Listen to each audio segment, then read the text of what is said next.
Purihin ang Panginoon, isang mapagpalang araw po para sa ating lahat na mga sumusubaybay sa ating himpilan, Emmanuel TV Network. We all believe that Jesus Christ is God.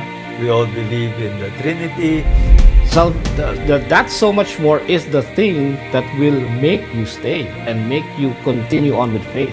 Ito po ang katotohanan ng ating pananampalataya. Maraming salamat po sa inyong pagsama hanggang sa mga susunod po nating pagtatanghal.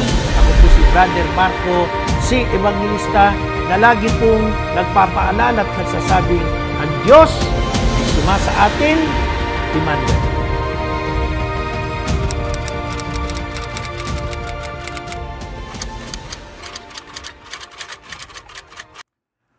Purihin ang Panginoon. Muli, maraming salamat po sa patuloy niyong pagtanggilik at pagsubaybay sa ating programang Depend the Faith dito po sa Emmanuel TV Network. Ako po, si Brother Marco, si Evangelista. So, ito na naman po yung ating talakayan at maganda na naman po ang ating mga hihimayin, mga aral mula sa ating mga kaibayo at ginagamit ito para ang mga pananampalataya natin sa Santa Iglesia Katolika ay kanilang mahikayat, kanilang mapaniwala, at kalaunan ay mag-join sa kanilang mga samahan, mag-join sa kanilang mga sekta. Ano po ito? Number 1, meron pong iglesia na laganap sa Pilipinas. Nagsimula ng 1914. Ang founder po, taga-Taguig, si Ginoong Felix Isagun Manalo. Pero ang totoong pangalan niya, Felix Manalo Isagun. Y-S-A-G-U-N. Ito yung apelido ng kanyang ama.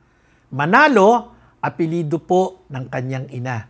Ito po ay galing ng munisipalidad ng Taguig, Rizal. Ngayon ay Taguig City, Metro Manila na. Mula sa Taguig, pumunta po ng Santa Ana, Maynila, at doon po ay nagsimula siyang i-develop ang sekta o samahan na kanyang itinayo ng July 27, 1914. And then, itong iglesyang ito, tinawag niyang Iglesia ni Cristo. Yung Iglesia ni Cristo, dati hindi po yung INC, kundi INK, parang ink. Iglesia ni Cristo as in K. Kalaunan, inamen, ginawang Iglesia ni Cristo as in C. INC. Ano po ang relasyon nito sa ating pag-uusapan? Una, sa aral po nila, si Ginoong Felix Manalo po ay may iba't ibang mga pagkakakilanlan. Ano itong mga ito? Number 1, si Ginoong Felix Manalo ay sugong anghel. Anghel. Pangalawa, si Ginoong Felix Manalo ay binhi ni Abraham. Si Propeta Abraham, si Amang Abraham. Pangatlo, si Ginoong Felix Manalo, uod ni Jacob. Ikaapat, si Felix Manalo, siya daw ang Elias. At ang ika-5, siya ay mabuting pastol. At ang ika-6, siya ay ibong mandaragit. Ulitin ko po, si Ginoong Felix Manalo sa turo ng kanyang iglesia ay mayroon pong mga pagkakakilanlan. Anghel, sugong anghel, binhi ni Abraham, uod ni Jacob, siya si Elias, siya ang mabuting pastol, at ang ika-6, siya po ang ibong mandaragit. 4, 5, 6. Ang dami. Di ba? Si Jesus, ang ating Panginoon, mabuting pastol. Si Felix Manalo daw ay mabuting pastol din. Pag-usapan natin yung pinakahuli na binanggit ko. Si Felix Manalo ay siyang ibong mandaragit. Alam nyo, nung ako'y medyo bata-bata pa, maraming mga jeepney na may nakalagay sa likod. Nakalagay, ibong mandaragit. Meron pa nga magbatian ng banal na halik, Roma 16:16. Ngayon, iba na. Sticker na lang ngayon. Sticker, kulay pula, puti, berde. O kung ano man random na kulay doon. Pero 3 yon. Pula, puti, berde. Tingnan nyo yung plug ng Italy. Tingnan niyo yung flag ng Mexico, pareho sila. No? Yun yung kanilang identity ngayon. Now, bakit ko po binibigyang diin ito? Para humalinawan natin, para maintindihan natin. Yung claim ng kanilang iglesia na si Felix Manalo ay ibong mandaragit. Kalaunan, isa-isahin din nating talakayin yung iba pang mga titulo niya. Yung, meron pang ang aral, yung Far East. Ang Far East ay ang Pilipinas. Pupunta tayo dyan sa mga darating na yugto ng ating pagkatatanghal. Pag-aralan natin. Si Felix Manalo ay ibong mandaragit. Claim po talaga nila ito. At sa katotohanan po, sa banal na kasulatan, pag pinag-aralan po natin ito, ang claim na ito ay nagbibigay diin na itong si Felix ay talagang merong gagampanan. Meron siyang itatrabaho. No? Meron siyang tungkulin na tutup din. Kaya siya tinatawag na ibong mandaragit. Yung isang kaibigan ko nga iba ang tukoy, hindi ibong mandaragit, di ko nababanggitin. Di ba? So, kung ating pag-aaralan, yung claim nila na si Felix Manalo ibong mandaragit, totoo po ba ito? Sa Biblia po ba si Felix Manalo ang ibong mandaragit? Para masagot natin yan. Banggitin po natin according to the scripture. Basahin po natin ang bahagi ng Isaias chapter 44 verse 28. Ganito po ang sabi. Na nagsasabi tungkol kay Ciro, siya'y aking pastor at isasagawa ang lahat kong kaligayahan, na nagsasabi nga rin tungkol sa Jerusalem. Siya'y magtatayo at sa templo ang iyong pagtibayin ay malalagay. Sabi po ng mga tagapagturo sa Iglesia ni Cristo 1914, si Ginoong Felix Manalo ang ibong mandaragit. Pag tinanong natin ang Bible, sino ang ibong mandaragit?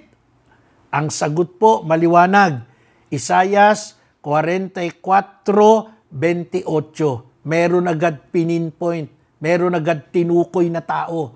Sino ang ibong mandaragit? Si Haring Ciro. Hindi ho si Felix Manalo. Haring Ciro. Ngayon, kung ipagpapatuloy po natin ang pagbabasa, sa bahagi po ng aklat ng Ezra chapter 1 verse 1 hanggang 4, ganito po ang sabi ng Biblia. Nang unang taon nga ni Ciro na hari sa Persya. Sino po si Hiro? Sino po si Ciro? Si Ciro po ay hari ng Persya. At ito po ang pinapakilala ng Biblia sa pagkatukoy na ibong mandaragit. Sa Ezra chapter 1 verse 1 to 4, ulitin ko po ang basa.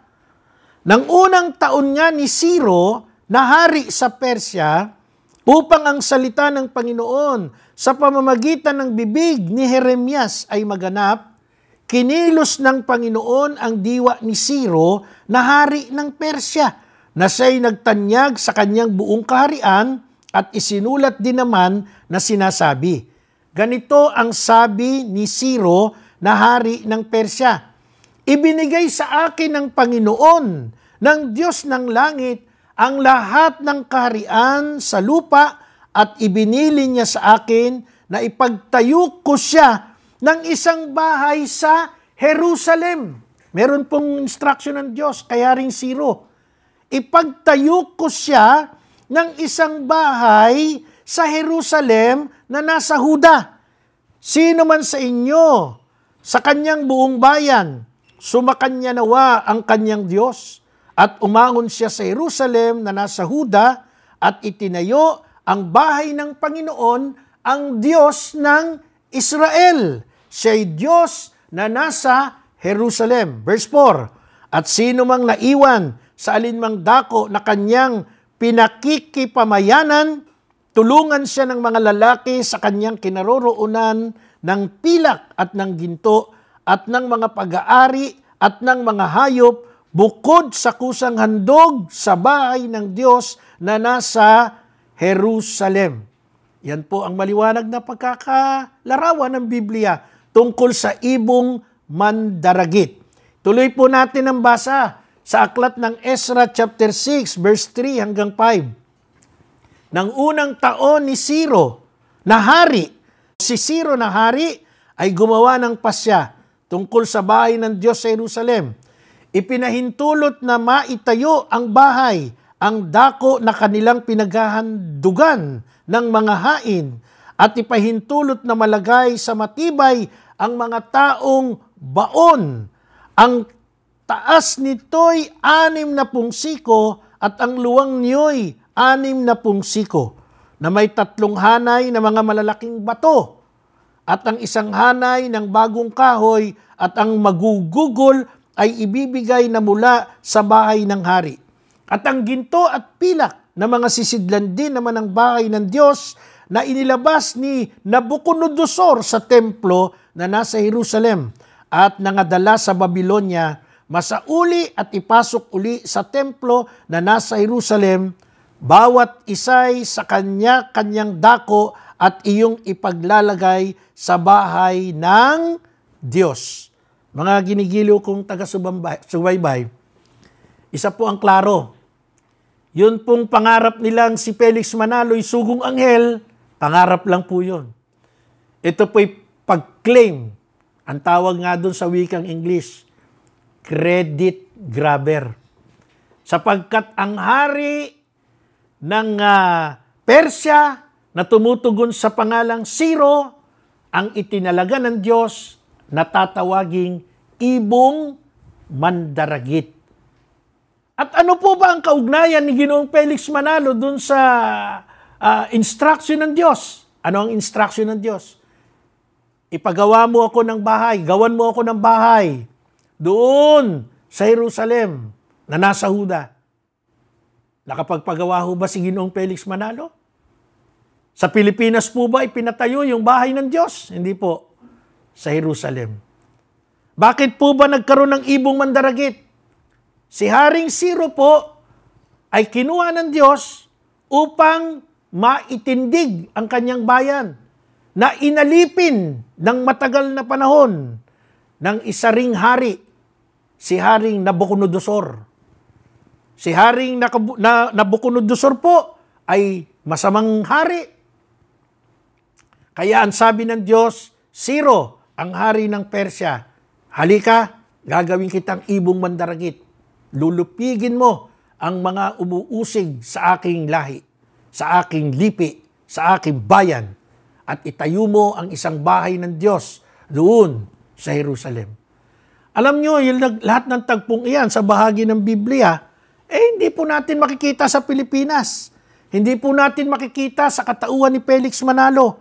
Hindi po natin makikita na nagmula sa Tipas Taguig o sa Santa Ana, Maynila. Nangyari po ang lahat ng ito. Doon po sa gawi ng Middle East. Doon po sa gawi kung saan binabanggit ang mga bansa. Jerusalem, Huda, Persya, Babylonia. At ang mga karakter, hindi naman po pinahuhulaan eh. Ang karakter po, tahasang binabanggit kung sino. At napakaliwanag. Ang ibong mandaragit, anumang pagnanais ng Iglesia ni Cristo 1914 na i-claim ito at ibigay kay Felix Manalo, lahat po ng ito'y kasinungalingan. Lahat po ng ito'y imbento.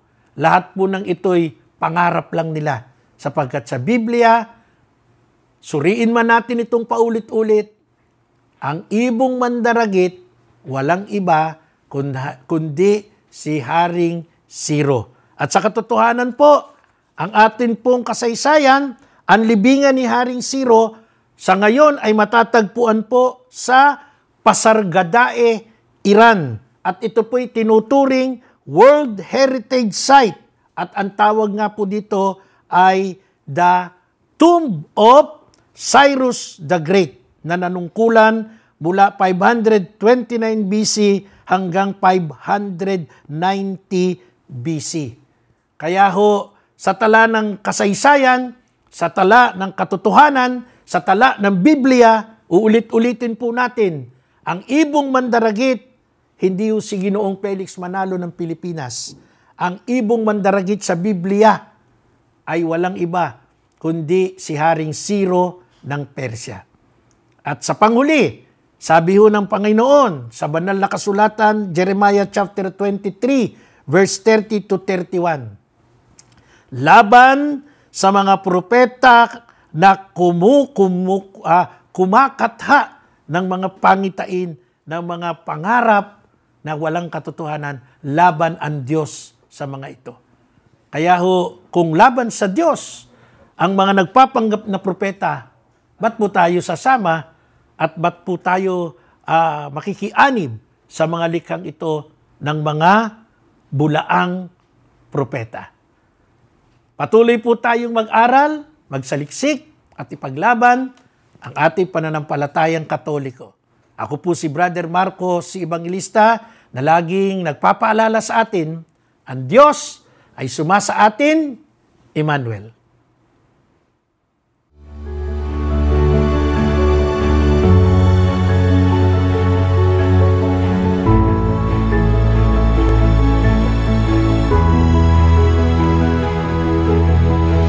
You're watching ETVN Philippines.